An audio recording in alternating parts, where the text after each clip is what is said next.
बिस्मिल्लाहिर्रहमानिर्रहीम। अस्सलाम वालेकुम डियर स्टूडेंट्स। क्लास 9 के लिए केमिस्ट्री लेक्चर नंबर 3 के साथ मैं हूं नवीद अहमद नवीद। डियर स्टूडेंट्स, इससे पहले हम लोगों ने इंट्रोडक्शन टू साइंस और मुस्लिम साइंटिस्ट के बारे में पढ़ा था। अब हमारे पास टॉपिक हमारा है chemistry and its branches. Dear students, इससे पहले मैं आपको बता चुका हूं कि जो केमिस्ट्री है this is the study of composition and properties of the matter, और इसके साथ साथ इसमें हम ये पढ़ते हैं कि मैटर में आने वाली जो चेंजेस हैं उनको कौन कौन से लॉज जो है वो गवर्न करते हैं। ये डेफिनेशन जो है वो हम लेक्चर नंबर 1 में पढ़ चुके हैं। रिमेंबर, केमिस्ट्री एक बड़ा सब्जेक्ट है, एक वाइड सब्जेक्ट है, तो इसलिए हमने अपनी आसानी के लिए केमिस्ट्री की क्लासिफिकेशन कर दी है, केमिस्ट्री की डिफरेंट ब्रांचेस बना दी हैं और इन्हीं ब्रांचेस के बारे में आज हम स्टडी करने जा रहे हैं। डियर स्टूडेंट्स, केमिस्ट्री में हम लोग जो पहली ब्रांच जिसका इंट्रोडक्शन हम लोग जो है वो स्टडी करेंगे that is organic chemistry. Organic chemistry, remember, organic chemistry is the study of organic compounds.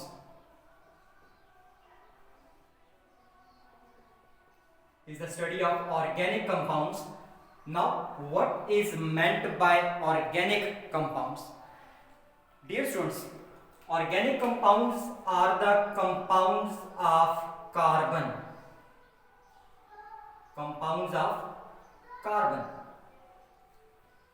So we can also say that organic chemistry is the branch of chemistry which deals with the study of compounds of carbon. For example, we have very common compound methane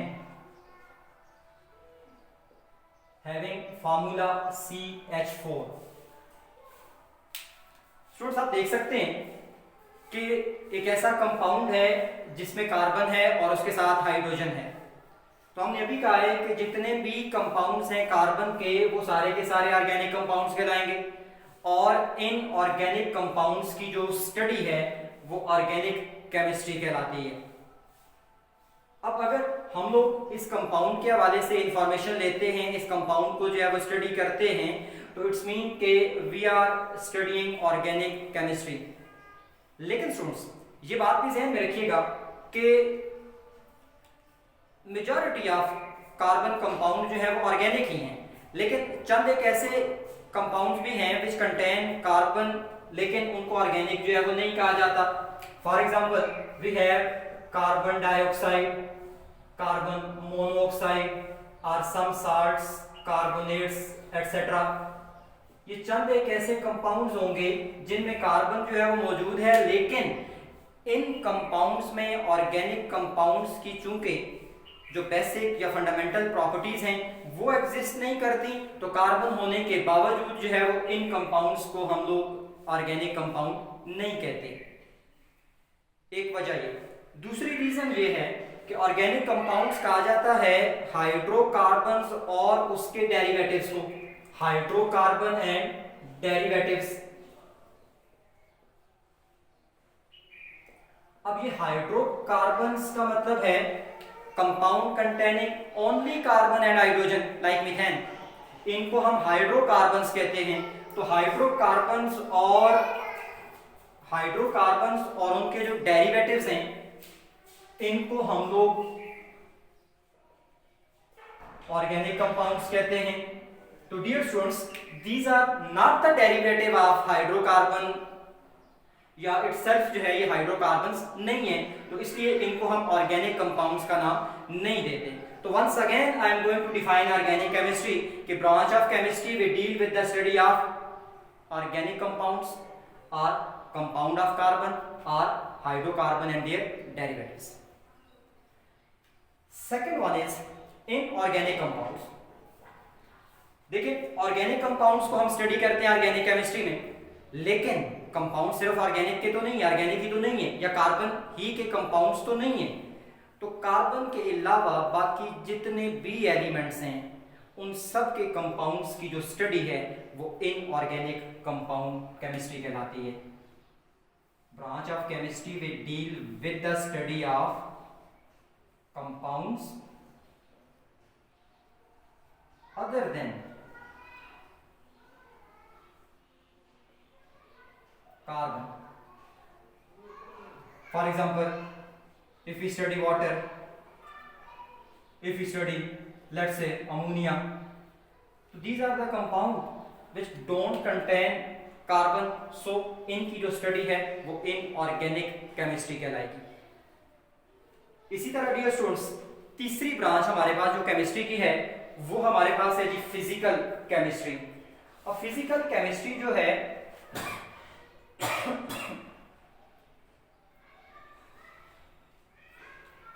physical chemistry, this is study of physical properties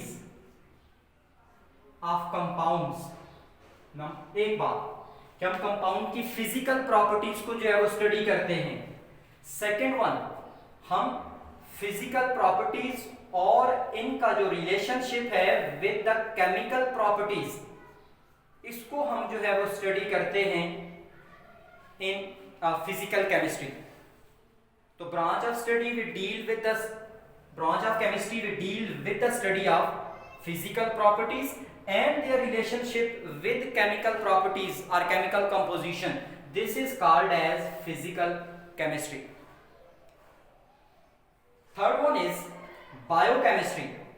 Dear students, नाम से जाहिर है biochemistry, chemistry of the life. अब यहां हम लोग क्या study करेंगे? Biochemistry mean chemistry of life. अब chemistry of life mean dear students, जितने भी लिविंग ऑर्गेनिजम्स हैं, these are composed of thousands of organic and inorganic compounds. ये जो कंपाउंड्स हैं जो लिविंग सिस्टम में पाए जाते हैं, जो लिविंग ऑर्गेनिजम्स में पाए जाते हैं, इनको बायोकेमिकल कंपाउंड्स कहा जाता है। तो बायोकेमिस्ट्री में एक तो हम स्टडी करते हैं इन बायोकेमिकल कंपाउंड्स को। फॉर एग्जांपल एक दो एग्जांपल ले लेते हैं बायोकेमिकल कंपाउंड्स की। लेट्स से आप लोगों ने बेटा प्रोटीन्स का नाम सुना हुआ है, दीज आर बायोकेमिकल कंपाउंड्स। आप लोगों ने फैट्स या लिपिड्स का नाम सुना होगा, दीज आर बायोकेमिकल कंपाउंड्स। आप लोगों ने कार्बोहाइड्रेट्स का नाम सुना हुआ है, दीज आर बायोकेमिकल कंपाउंड्स। तो बायोकेमिस्ट्री में एक चीज जो हम स्टडी करते हैं वो है about the biochemical compound. Second one, यही जो बायोकेमिकल कंपाउंड्स हैं लिविंग सिस्टम के अंदर, लिविंग बॉडीज के अंदर या लिविंग सेल्स के अंदर, इनके केमिकल रिएक्शंस भी होते हैं जिसकी वजह से लाइफ जो है वो चलती रहती है, लाइफ प्रोसीड करती रहती है। अब इन बायोकेमिकल कंपाउंड्स के लिविंग सिस्टम में होने वाले जो रिएक्शंस हैं वो बायोकेमिकल रिएक्शंस कहलाते हैं। तो डियर स्टूडेंट्स, बायोकेमिस्ट्री में दूसरी चीज जो हम स्टडी करेंगे वो है study about the biochemical reactions. तो ओवरऑल डेफिनेशन हम ये करते हैं कि this is branch of chemistry which deal with the study of biochemical compounds and biochemical reactions taking place inside the body of the living organism. Dear students, third one is analytical chemistry. Analytical chemistry deal with analysis. Now what is meant by analysis? Dear students, analysis का अगर हम लोग लफ्ज़ी मतलब देखें तो analysis का मतलब हम लेते हैं to get informations about a substance। किसी भी चीज के बारे में हम इंफॉर्मेशंस गेन करते हैं तो दिस इज एनालिसिस। अब ये जो एनालिसिस है ये हमारे पास दो टाइप्स का होता है। One is called as qualitative analysis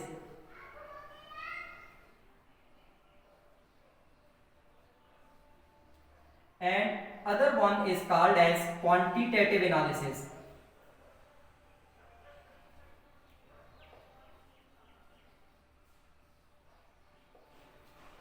Now qualitative analysis and quantitative analysis इनका मतलब क्या है?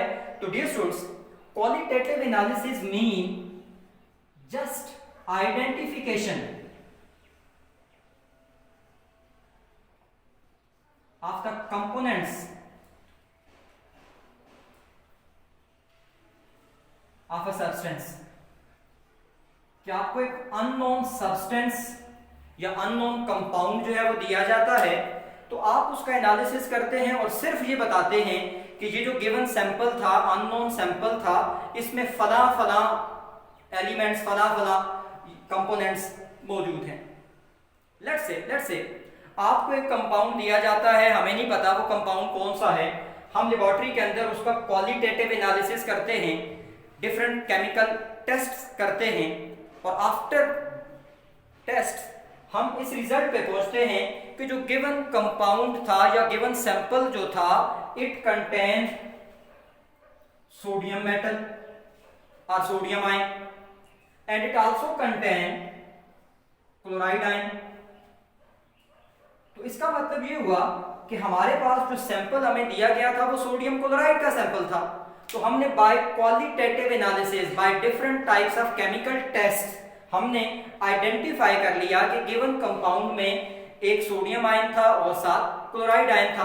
तो चूंकि जस्ट ये आइडेंटिफिकेशन हुई है, तो इसलिए इस आइडेंटिफिकेशन को हम लोग क्वालिटेटिव एनालिसिस का नाम देते हैं. Second analysis is quantitative analysis. तो डियर स्टूडेंट्स, क्वांटिटेटिव एनालिसिस आप सुन रहे हैं, आप देख रहे हैं कि क्वांटिटी से ये वर्ड निकला हुआ है, और क्वांटिटी यू नो मिकदार को कहा जाता है, अमाउंट को कहा जाता है.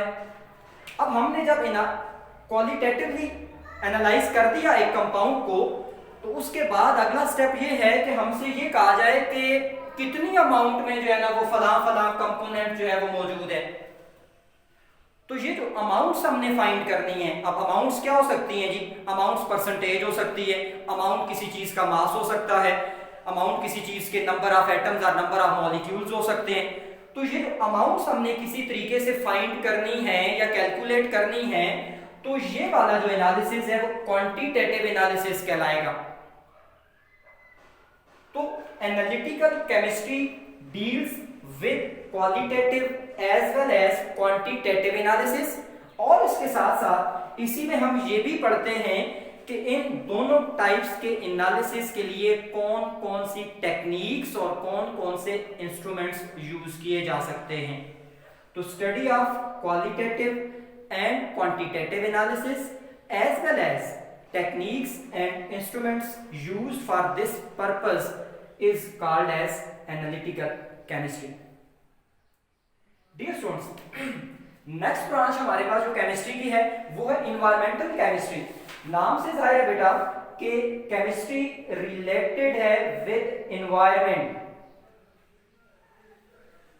तो हम सिंपल इसको डिफाइन करते हैं कि this is study of chemical components और प्रोसीजर्स, केमिकल कंपोनेंट्स और प्रोसीजर विद एनवायरनमेंट. कि एनवायरनमेंट के साथ जो केमिकल सब्सटेंस रिलेटेड हैं, जो कनेक्टेड हैं, उनकी स्टडी को हम एनवायरमेंटल केमिस्ट्री कहते हैं. फॉर एग्जांपल एक छोटी सी एग्जांपल देने लगा हूं. पोल्यूशन का नाम आपने सुना हुआ है. अब पोल्यूशन, एयर पोल्यूशन है, वाटर पोल्यूशन है, सॉइल पोल्यूशन है. पोल्यूशन जो है वो, इसका जो काज है वो डिफरेंट टाइप्स के केमिकल कंपाउंड्स हैं. अब अगर हम ये स्टडी कर रहे हैं कि कौन कौन से केमिकल कंपाउंड्स पोल्यूशन काज कर रहे हैं, तो दिस इज एनवायरमेंटल केमिस्ट्री. अगर हम ये स्टडी कर रहे हैं कि इन कंपाउंड्स को एनवायरनमेंट से निकालने का क्या तरीका हो सकता है, तो दिस इज एनवायरमेंटल केमिस्ट्री. तो study of chemical compounds related with the environment और study of effect of the compound on the environment is called as environmental chemistry. Next one is industrial chemistry. Industrial chemistry is related with industry. अब industry के साथ chemistry का क्या ताल्लुक है? तो dear students याद रखें कि हमारे सराउंडिंग में लाखों कंपाउंड्स, लाखों चीजें ऐसी हैं जो इंडस्ट्री के अंदर जो है वो प्रिपेयर हो रही हैं बाय डिफरेंट केमिकल मेथड्स। तो हमने इंडस्ट्रियल केमिस्ट्री में यही स्टडी करना होता है कि मुख्तलिफ कंपाउंड्स, मुख्तलिफ चीजें ह्यूमन वेलफेयर के लिए बनाने के लिए कौन कौन से इंडस्ट्रियल प्रोसेसेस जो है वो यूज किए जा सकते हैं। तो ये जो स्टडी हमारे पास है,